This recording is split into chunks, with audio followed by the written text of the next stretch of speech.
Olá pessoal, tudo bom com vocês? Ó, a gente acabou de sair de uma aula maravilhosa aí de geografia com os dois professores mais desenrolados por metro quadrado aqui do Educa Recife, e a gente vai para mais uma aula para as turmas do sexto ano. Hoje nós vamos trabalhar alguns conteúdos ligados à história do Recife, e para isso a gente conta aqui com a ajuda da Elaine, nossa intérprete de Libras no cantinho aqui. Faz seu nome aí, tchauzinho, Elaine. E também contamos com a ajuda dela, a poderosa, maravilhosa, magnânima, magnífica professora Vanessa. E aí, professora, tudo bom? E aí, professor Luciano, bom dia, sexto ano. Como é que vocês estão?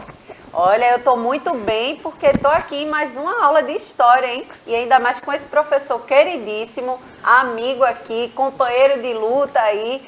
Que bom, gente. Sejam todos e todas bem-vindos, certo? Para mais uma aula, né? Muito massa aí. Então, vou deixar meu recadinho aqui. Olha, já estou aqui pronta para respondê-los, né? Estou no chat. Se você ainda não baixou o aplicativo do Educa Recife, Billy vai jogar aí, olha, os QR Codes na sua telinha, certo? E você pode direcionar o seu celular e baixar o aplicativo e interagir ao vivo com a gente. Olha que legal, vê que massa, né, professor Luciano? Exatamente. E aí você pode fazer comentário, tirar dúvidas, né? Que a gente fortalece o nosso conhecimento, né? Quando há essa troca, né? O aprendizado nasce desse encontro. Então é muito importante que a gente possa construir esse horizonte de conhecimento, não é mesmo? Então, baixa aí, não fica bobo, né, de deixar sem baixar o aplicativo, baixa no seu celular e interage aqui com a gente, tá bom? Então, bons estudos e vamos lá. Então, a gente vai começar a nossa aula analisando uma pintura, né, que a gente colocou aqui. Vocês vão analisar uma imagem, é uma pintura, porque a nossa aula ela vai trabalhar dentro da temática que está contida nessa imagem. Então vamos lá, aqui a imagem, essa daí, nosso produtor Billy Boy já jogou ela para a tela cheia. Então olhem um pouquinho aí para essa imagem. É uma pintura feita por Victor Meirelles em 1861, que retrata o que? A primeira missa realizada no Brasil, ainda no século XVI. Então vamos analisar os detalhes. Presta bastante atenção aí. Vamos aí analisar um pouquinho a imagem. Procurem ver aí a maior quantidade de detalhes que vocês puderem. E agora vamos tentar analisar essa imagem. Vejam, quais são os personagens representados na pintura. E aí, o que é? Vamos voltar aqui para vocês verem. Quais são os personagens que estão retratados aqui? Vamos tentar entender a partir dessa pergunta primeira aqui. Depois, o que é que eles estão fazendo? E considerando o período histórico retratado, é possível dizer que a Igreja Católica mantém relações com o Estado. Então, a partir do que a gente viu na imagem aqui, ó, vamos ver o que a gente vê na imagem. Veja, a primeira missa realizada em solo brasileiro, a pintura do Victor Meirelles. Então, vamos tentar destrinchar um pouquinho do que diz essa imagem. Por quê? Porque a partir dessa imagem, né, o objetivo da nossa aula de hoje seria entender, a partir da análise de imagem e leitura de texto, a relação entre o Estado e a Igreja Católica no processo de colonização da América Portuguesa e a resistência indígena. Então a gente vai tentar entender tudo isso. É muito conteúdo, né, para uma aula, mas vamos devagarzinho, que vocês, ao final da aula, vocês vão entender tudo que a gente está querendo colocar para vocês. Então aqui a gente retrata mais uma vez a imagem, né? Então vamos ver aqui, ó. Primeiro alguns dados sobre o pintor dessa imagem, o Victor Meirelles, né? Nasceu na cidade de Nossa Senhora do Desterro, atual, né, cidade do estado de, na realidade, atual Florianópolis, né? Então, nesse sentido, o que é que a gente tem? Ele era filho de imigrantes portugueses, ainda jovem mudou-se para o Rio de Janeiro para estudar na AIBA, Academia Imperial de Belas Artes. Então aqui a gente tem uma imagem do Vitor Meirelles. Então vejam, ele nasceu na atual cidade, né, de Florianópolis, né? Ela tinha um outro nome nesse período, mas ele ainda bem jovem, ele se muda para o Rio de Janeiro, começa a estudar artes, né, na Academia de Belas Artes e mais na frente, né, ele, durante essa viagem de estudos dele, ele elaborou essa obra que a gente viu, né, a primeira missa no Brasil, e com essa obra ele terminou sendo aceito, né, no Salão Oficial de Paris em 1861. Então vejam, foi uma obra tão importante, né, que ela foi aceita, né, no Salão de Paris, lá na França. Então a participação dele, né, no Salão Oficial de Paris, né, garantiu a conquista de ser o primeiro artista brasileiro a representar o Brasil em uma mostra internacional. Então, o primeiro artista brasileiro a representar o Brasil em uma exposição internacional foi exatamente o Vitor Meirelles, né? Aí veja, no projeto imperial de Dom Pedro II, tá certo? A AIBA do Rio de Janeiro e seus respectivos artistas, eles participavam, na realidade, na produção de imagens que representavam aí os verdadeiros ícones, né, da nação, né? Então, vamos lembrar, durante o período imperial, né, e durante o período inicial da República, existia uma ideia, né, de tentar fomentar aí uma identidade nacional e, nesse sentido, né, essa proposta de identidade nacional retratada ali, ela se fazia presente muito no campo das artes. Então, várias pinturas que vão tentar retratar alguns ícones, alguns ditos heróis, né, da história nacional brasileira. E a gente vai observar, inclusive, que nesse sentido, né, quando a gente olha, né, uma obra como a do Vitor Meirelles, a gente tem que levar em consideração que existia um interesse ali, né, um interesse ali representativo, né, então o interesse de mostrar ali não somente os indígenas que estavam ali assistindo, né, a missa, né, mas os desbravadores portugueses, né, como se esses desbravadores portugueses fossem heróis nacionais, né, mas na realidade a gente sabe que se tratava ali de um processo de colonização. Então vejam só, Meirelles se tornou um artista de grande importância para a construção dessa narrativa imagética do mito fundador. Todos os países, né, eles procuram retratar, né, eles fazem questão de, por meio da memória, registrarem aqueles episódios, aqueles personagens, né, aquelas histórias que são consideradas como fundantes, né, do seu território.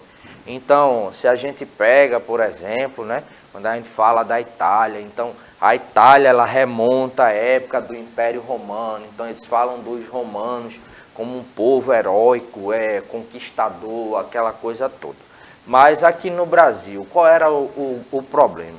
O problema é que a gente teve aqui o processo de formação territorial brasileira por meio de um processo de colonização, onde nós tivemos, né, invasores de fora que vieram e começaram ali um processo de dominação e exploração, muito bem, professora, bem lembrado, sobre os povos originários que já existiam aqui pelo menos 5 séculos antes da chegada dos portugueses.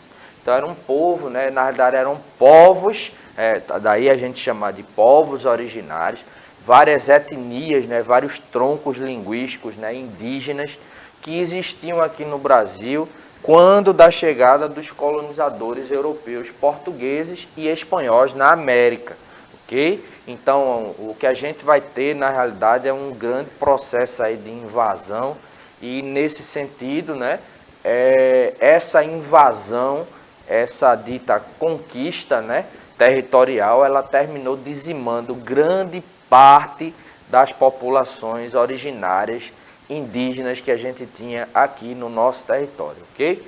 Mas aí, qual era a questão?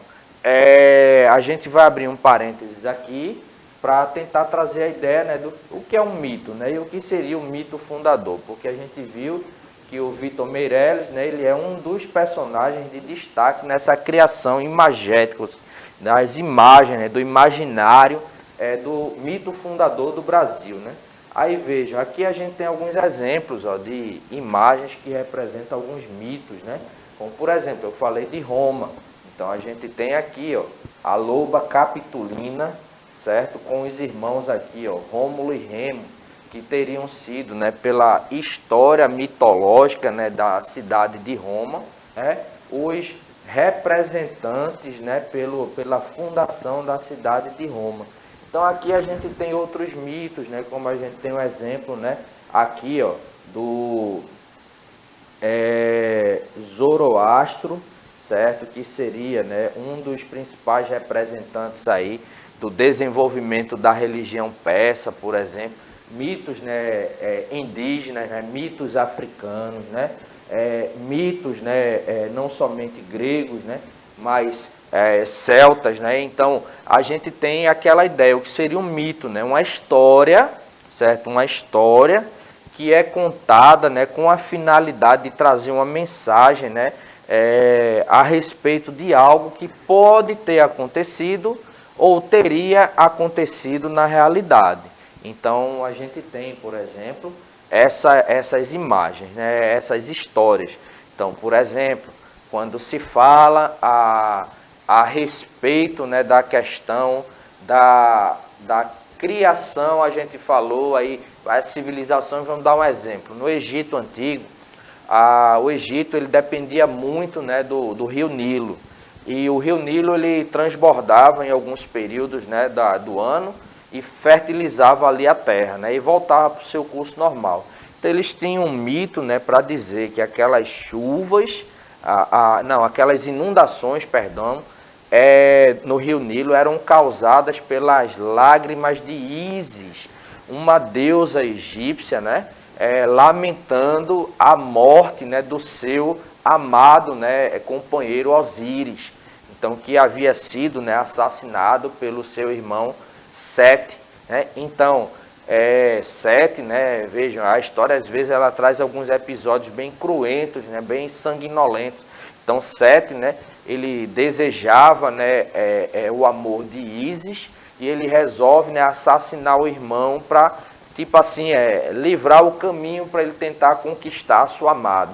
Então ele termina, né, colocando o Osíris ali numa cilada, que vai levar a sua morte, e depois, né, ele teria, né, esquartejado ali o Osíris e jogado seus pedaços ao longo do rio.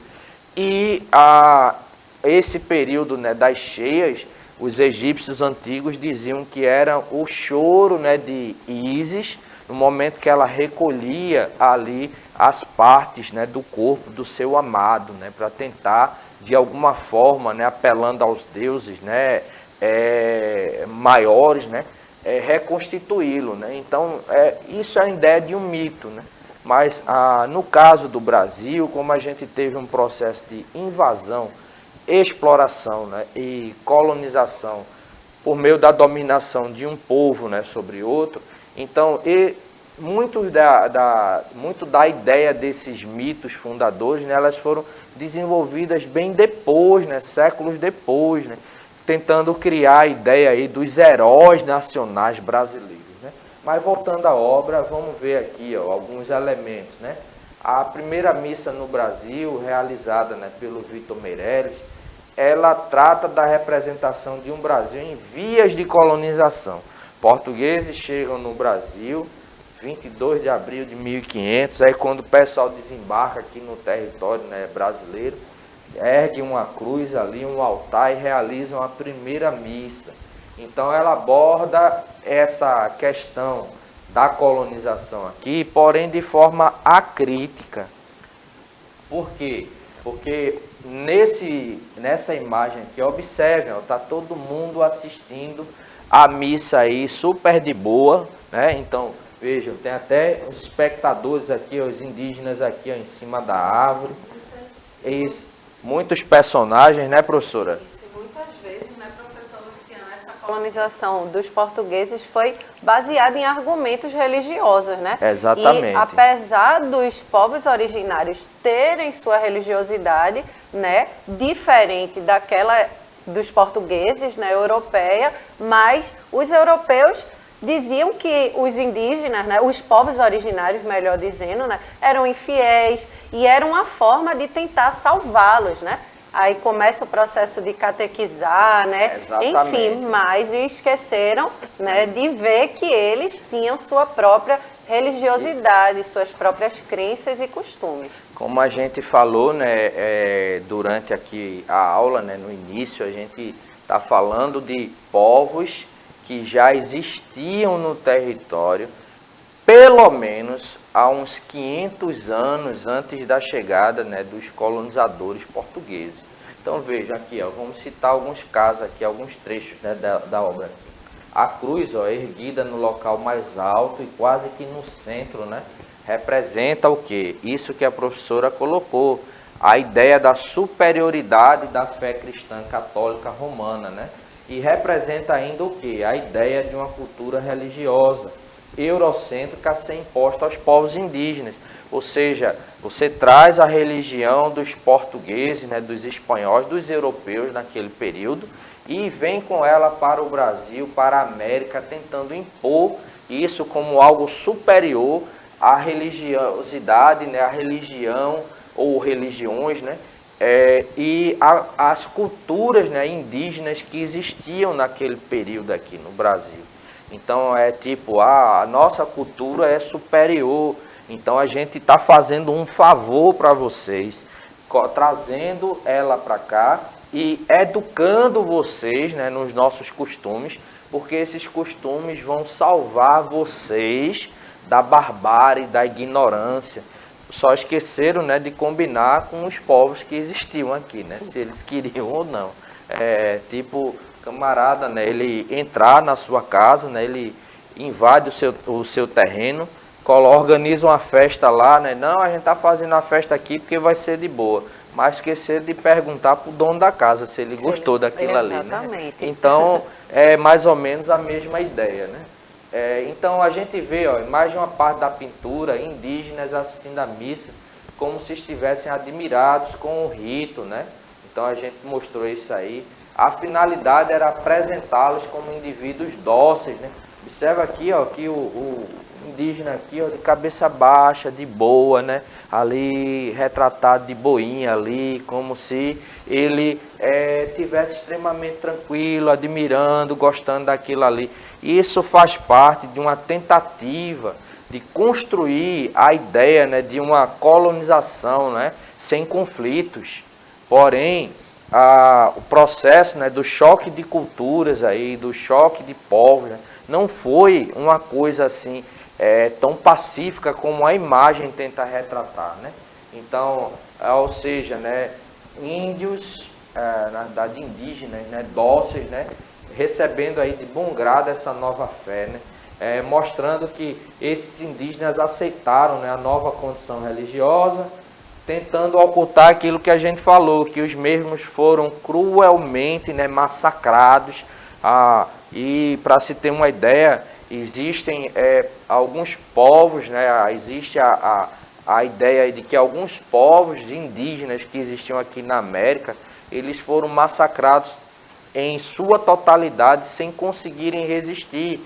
Vamos lembrar, a gente está falando de um povo que chega aqui com a tecnologia armamentista mais avançada, né, em termos de letalidade, né, e de alcance do que a dos povos que existiam aqui. Imagine, né, você lutar contra um exército, né, que tem armas de fogo, canhões, né, espingardas ali, armas, né, até mesmo as armas brancas, né, faca, facão, com lâminas de ferro, né, enquanto do outro lado você tem povos que combatem ali com arcos e flechas de madeira, né, com instrumentos feitos de madeira. Então é uma desvantagem muito grande. Então muitos desses povos não conseguiram resistir, foram exterminados sem maior dificuldade, né, para os colonizadores. Né? Isso Além disso, trouxeram bastante doenças, né? Exatamente, né? Doenças que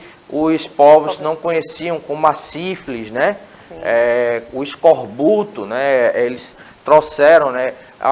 Em determinados locais, uma simples gripe foi suficiente para exterminar grande parte, né, desses povos. E eles já se utilizavam, né, de protótipos do que hoje a gente chama de armas biológicas, né? O cara pegava um lençol de um camarada contaminado, dava ali de presente, né, para um chefe indígena, ele levava e com aquilo ali ele contaminava toda aquela população que morria sem resistência, né, por não possuir anticorpos ali para essas doenças que foram trazidas, né. Então, agora vamos ver o texto, né, a seguir. Esse texto foi escrito pelo padre Manuel da Nóbrega, né, para o rei de Portugal. Então veja, o gentio, o indígena, né, se fosse senhoreado, ou seja, se tivesse um dono, um senhor, ou despejado, teria vida espiritual, conhecendo o seu Criador e vassalagem, obediência, né, à Vossa Alteza e obediência aos cristãos, e todos teriam melhor vida e Vossa Alteza teria grossas, né, grandes rendas nessa terra.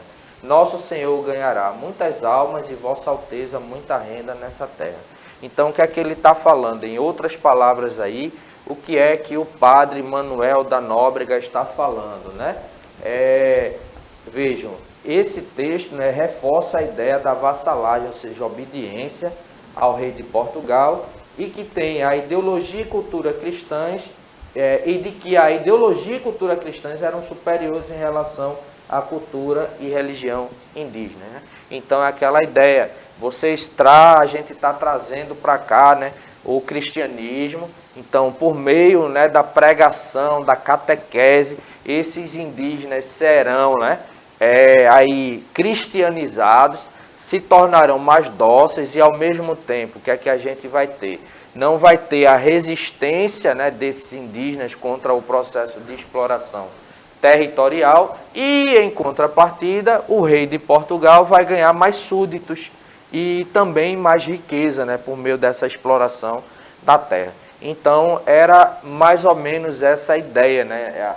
O cristianismo, ele seria, né, nesse sentido, né, a ideologia que traria, né, esse processo, a ideologia por trás desse processo de colonização. Aí, vejam, a atuação da Igreja Católica Apostólica Romana no Brasil se deu inicialmente pela atuação dos padres jesuítas, né? E vejam, a gente tem aí uma parceria, né, entre Igreja e Estado. A gente perguntou no começo, né, pela imagem da primeira missa, né, do Vitor Meirelles. Dá para a gente dizer que existia uma aliança entre a Igreja Católica e o Estado português? Sim, existe uma aliança ali, né? A Igreja, ela estava fortemente ligada às estruturas de poder, às estruturas administrativas, né, político-administrativas, né, portuguesas. E essa ideologia cristã, né, apregoada aí pela Igreja Católica Apostólica Romana, ela foi que se constituiu como a justificativa ideológica, né, para a conquista, para a invasão dos europeus aqui no território americano, né, e no caso nosso, no território brasileiro. Okay? Então vejam, os padres jesuítas, ou seja, os padres da Companhia de Jesus, né, eles foram os primeiros responsáveis por esse processo, né, de atuação da igreja aqui em território brasileiro. Então, eles se dedicaram, né, à catequese e à educação, constituíam o que é a elite intelectual da colônia e atuaram fundando aí, ó, colégios, ao longo do processo de colonização, né, dos primeiros períodos, né, os primeiros anos, né, e até o primeiro século aí da colonização portuguesa no Brasil, e até mais, né, porque vejam, os portugueses chegam aqui em 1500, E os jesuítas, eles controlaram aí o processo, né, de ensino, né, a educação portuguesa no Brasil aqui, até 1759. Então foram mais de 2 séculos, né, quase 3 séculos aí de influência da Igreja Católica nesse processo educativo. Então a gente pode dizer, por exemplo, que a mentalidade cristã, católica, apostólica, romana, ela perdurou durante um bom tempo. Isso de forma tal que somente após a proclamação da República, né, em 1889, é que a gente vai ter a separação entre a Igreja e o Estado, fazendo com que o nosso território, né, o nosso país, ele caminhasse para a ideia daquilo que a gente chama de Estado laico, ou seja, um Estado não religioso, mas não necessariamente um Estado não religioso é um Estado, né, que ignora, que né? ignora a religião. Antes, pelo contrário, um Estado laico é um Estado que protege igualmente todas as religiões, ou inclusive a preferência de alguém por não ter religião nenhuma. Então, o Estado laico ele vai proteger aí o católico, o evangélico, o umbandista, o budista, o judeu, certo? Vai proteger o agnóstico, que é aquele camarada que não possui ali nenhuma religião, né, institucionalizada, e proteger inclusive o ateu, aquele camarada que não acredita, né, em nenhuma divindade transcendente.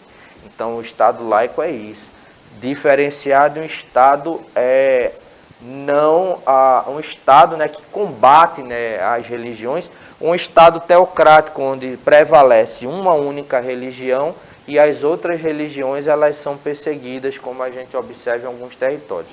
Então é isso, gente.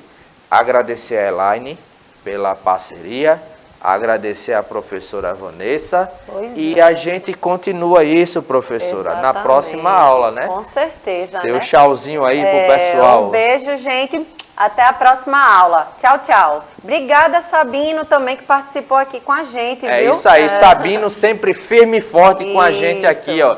E é isso, aproveita agora, Sabino, porque sextou. Tchau, tchau.